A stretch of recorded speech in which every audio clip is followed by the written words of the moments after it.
The present moment is the painting. It is already painted the way it is. And then you have an extra brush, which is your attention and focus. And when you start thinking about something, you start painting on top. Luckily, the now is not affected by that. Thoughts are quite chaotic. They're quite random. They're quite distorted. They go left and right, like a jumping monkey, if they're not trained. So the mind is never really here. So the mind needs to be trained so that you can stay at least for a few moments in the present moment. At least a few moments that you can stay here. Your focus is very rarely ever here. So unfortunately, for majority, this is how life is lived. The average human person is only 4% truly here, truly fully conscious, only 4%.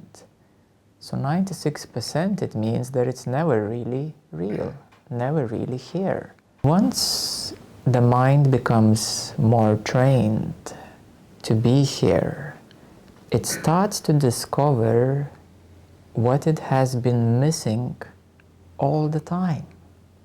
And it's been trying to look for love, for happiness, for joy, for peace, for bliss, freedom.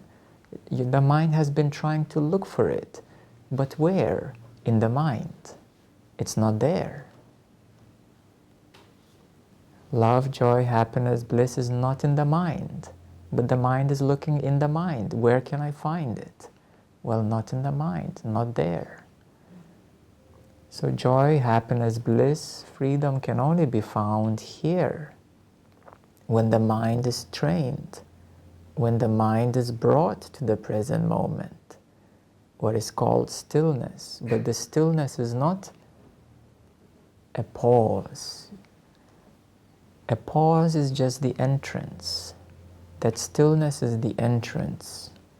You have to drop even pausing, even holding, and then it all opens. But the problem is that your focus is engaged with some mental energies, constantly in some kind of cloud, in some kind of personal bubble, which you call your world. My duty is not to fill up your mind. My duty is to empty your mind, is to clean your mind, is to think less, understand less, but feel more, be here more, discover here more. That is my duty, to help you to find what is real. And happiness is truly here. Joy is here. Peace, bliss, you name it, it's all here. But the mind has a very big distance, we could say. You know, that's the mind and the source is so far away, like where is God? Oh, somewhere next life I'll find it. It's too far. You know, that's the mental cloud. So the truth, where else would you find if not here? Where do you need to go to find the truth if not here? So the mind and your focus is the biggest traveler. So that's the nature of the mind and your attention and focus. You see, there's the mind and then there's your attention and focus. You don't have power over your mind, but you have power over your attention and focus, whether to follow the mind or not. So your power is your attention and focus. Yes, exactly with that. Your attention and focus right now. That's where the power is to see and choose what you want to see, what you want to experience, what you can allow your mind to think, what you can change, that you don't need to follow certain thoughts, that you don't need to engage too much with certain thoughts or feelings or stories. You have that power, and I want to show it to you. You have it. I can't give it to you, I can show it to you. I can't give it to you because you already have it.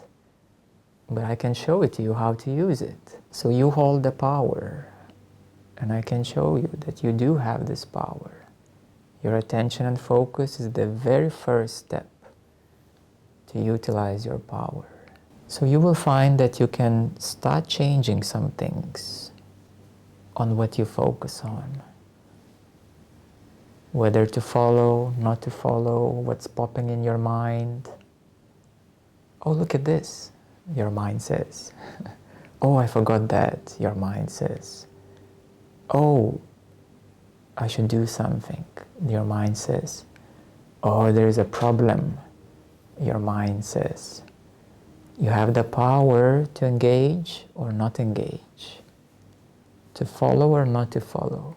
But this power will not come most likely instantaneously, that you can immediately take control of your reality and be the superhero. You see, you spend the last 10, 20, 30, 40, 50 years in the habit of following whatever popped in your head.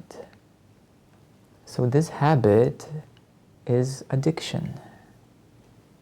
It's addiction, literally, it's addiction, it's follow, it's a habit. And you lost your power again and again and again and again over the last decades. So now you will start to reclaim it, and you can do your best. And this is why we meet here, to empower you, to help you. If you get overwhelmed, if you get utterly confused, if you feel you're totally lost, if you start feeling fear, or anxiousness, anxiety, it's time to let it go. It's time to give it a little break. Then come back to your previous comfort zone. And that's a process, yes, it's a cycle. You push yourself a bit further to the new you, to the next level, to a higher consciousness, and then you need to love yourself, to heal, to let go, to integrate. So it goes in cycles with every new big opening. Push yourself, love yourself. Today you have discovered your power, and use it wisely.